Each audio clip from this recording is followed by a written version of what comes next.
Assalamualaikum warahmatullahi wabarakatuh.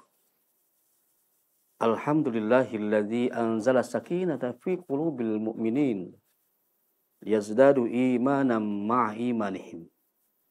Asyhadu an la ilaha illallah wahdahu la syarikalah wa asyhadu anna sayyidana wa nabiyyana Muhammadan abduhu wa rasuluhu la nabiyya ba'dah. Allahumma salli wa sallim wa karim wa azim wa barik ala sayyidina wa maulana Muhammadin wa ala alihi wa sahbihi ajma'in, amma ba'du. Faqad qala Allah Ta'ala fi kitabil karim wa wasdaqul qailin, a'udzu billahi minasy syaithanir rajim, bismillahirrahmanirrahim, inna sholata tanha 'anil fahsya'i wal munkar wa la dzikrullahi akbar. Al-ayah. Wa qala an-nabiy sallallahu alaihi wa alihi wasallam, awwalu ma yuhasabu 'alaihi al-'abdu yaumal qiyamah as-shalah. Shadaqallah wa shadaqa Rasulullah wa insyaallah wa nahnu ala dzalika minasyahidin wa syakirin walhamdulillahirabbil alamin. Sahabat iman yang dirahmati Allah Subhanahu wa taala, masih bersama saya dari Jaka Satria dalam acara kajian Islam di NFC Channel. Mudah-mudahan bermanfaat dan mudah-mudahan penuh berkah. Sahabat iman yang dirahmati Allah Subhanahu wa taala, ada satu tugas bagi hamba-hamba Allah yang hidup di dunia ini. Sering kita baca ayatnya, sering kita tahu. Wa ma khalaqtul jinna wal insa illa liya'budun, kata Allah. Dan tidak aku ciptakan jin dan manusia kecuali hanya untuk beribadah kepada kata Allah Subhanahu wa taala. Dalam hal ibadah ini ada satu ibadah yang sangat-sangat luar biasa. Mahdhah. Ibadah yang langsung berhubungan dengan Allah Subhanahu wa taala. Ibadah apa itu? Khafillah yang dirahmati Allah. Adalah ibadah sholat. Sholat ini merupakan suatu pengabdian seorang hamba kepada Allah sebagai makhluk yang Allah ciptakan. Pengabdian seorang hamba kepada Allah Subhanahu wa taala atas apa? Atas rezeki yang telah Allah berikan kepadanya. Semua yang ada di muka bumi ini, bahkan langit dan bumi dan seisinya, adalah hanya untuk manusia, untuk dinikmati dan untuk dirasakan, bahkan bisa jadi untuk dimiliki. Kata Allah, silakan.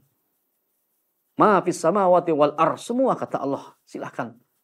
Tapi ikhwah fillah yang dirahmati Allah, ada satu yang Allah hanya pinta kepada kita, apa? Yaitu pengabdiannya kepada Allah Subhanahu wa taala. Salah satunya adalah sholat 5 waktu. Dan sholat 5 waktu ini adalah merupakan perintah kepada Rasulullah saat Isra wal Mi'raj, Nabi besar Muhammad SAW. Di mana dulu Rasul mendapatkan perintah dari Allah Subhanahu wa taala adalah 50 waktu. Dan saat itu Rasul meminta pendapat daripada para nabi. Dan terakhirlah Rasul melakukan negosiasi dengan Allah Subhanahu wa taala. Karena kata para nabi yang lain, wahai Nabi Muhammad, wahai Rasulullah, umatmu tidak akan sanggup mengemban tugas yang 50 waktu itu.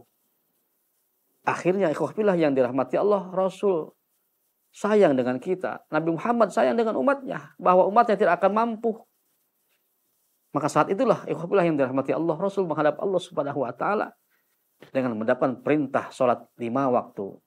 Zuhur, asar, maghrib, isya dan subuh. Dan itu pun ikhwah yang dirahmati Allah, 5 waktu ini, sahabat billah yang dirahmati Allah, sungguh sangat luar biasa beratnya pada diri kita.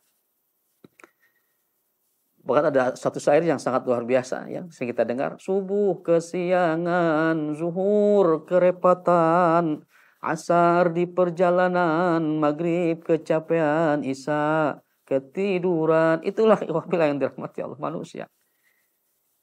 Dan syair yang selanjutnya, itulah dia si pendusta agama, datang waktu sholat dia berpura-pura.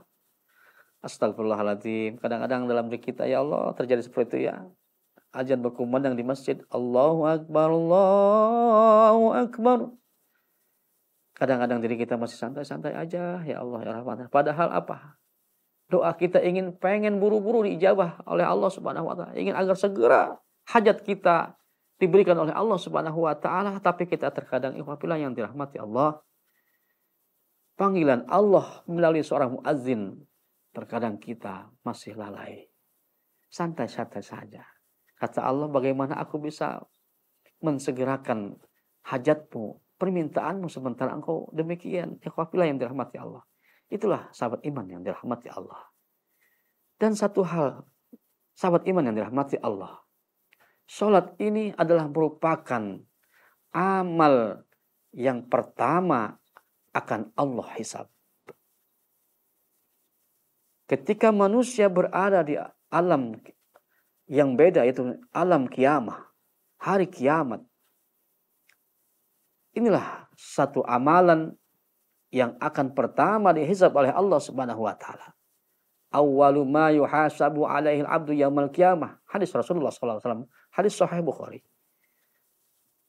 Amalan yang pertama yang akan disebut oleh Allah Subhanahu wa taala yaitu salat. Fa idza saluhat sair amali wa idza fasadat sair amali. Apabila salatnya bagus, maka baguslah amalan yang lain. Dan sebaliknya, apabila salatnya rusak, fasadat, maka rusaklah amalan-amalan yang lain. Sahabat iman yang dirahmati Allah, walaupun kita seorang ahli ibadah dalam hal sedekah, dermawan, hartawan yang gemar bersedekah kepada masjid, musholah, yatim piatu, du'afa, tetapi kalau seandainya sholat kita keterbelakangkan, sholat kita tidak kita fokuskan untuk menjadi ibadah yang pertama di hadapan Allah Subhanahu wa taala, maka ibadah sedekah ini maka akan rusaklah karena kita meninggalkan sholat 5 waktu ini. Sahabat iman yang dirahmati Allah, alangkah ruginya kalau seorang hamba Allah yang gemar bersedekah, harta jiwanya ia sedekahkan untuk di jalan Allah Subhanahu wa taala, tetapi ia tidak pernah melaksanakan sholat. Alangkah ruginya ikhwah yang dirahmati Allah, sedekah tersebut, walaupun sedekah tersebut adalah yang akan pahala yang tidak akan terputus di yaumil qiyamah, tetap saja di hadapan Allah ketika ia tidak melaksanakan sholat 5 waktu, maka sedekah tersebut akan sia-sia belaka di hadapan Allah karena sholat yang ia tinggalkan.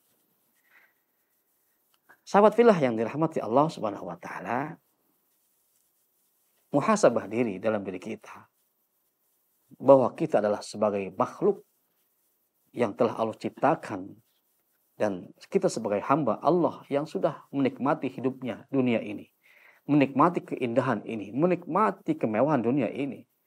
Apa yang kita tidak punya di dalam dunia ini, silahkan kata Allah. Dan Allah hanya meminta kepada kita hanya satu, yaitu sujud di hadapan Allah Subhanahu wa taala, yaitu salat 5 waktu. Dan insya Allah sahabat iman yang dirahmati Allah, dengan salat,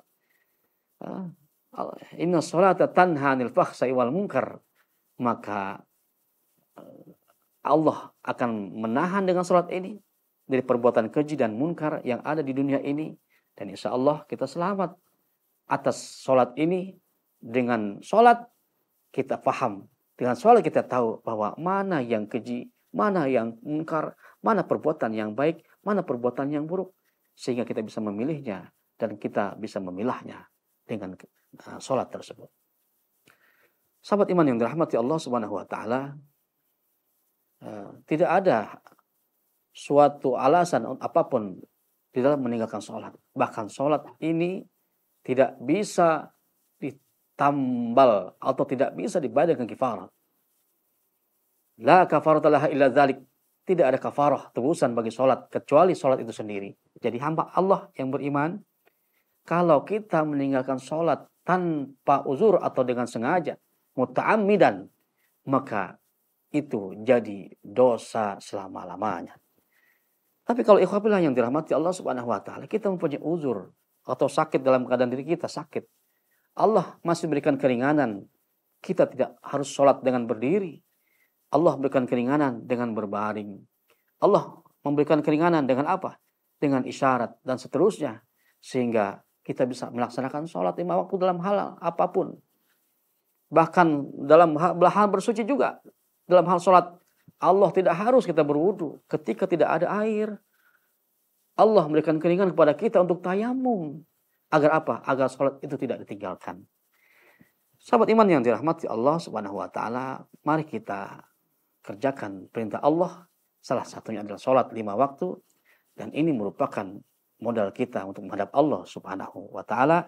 Dan mudah-mudahan kita sebagai hamba-hamba Allah yang terbaik.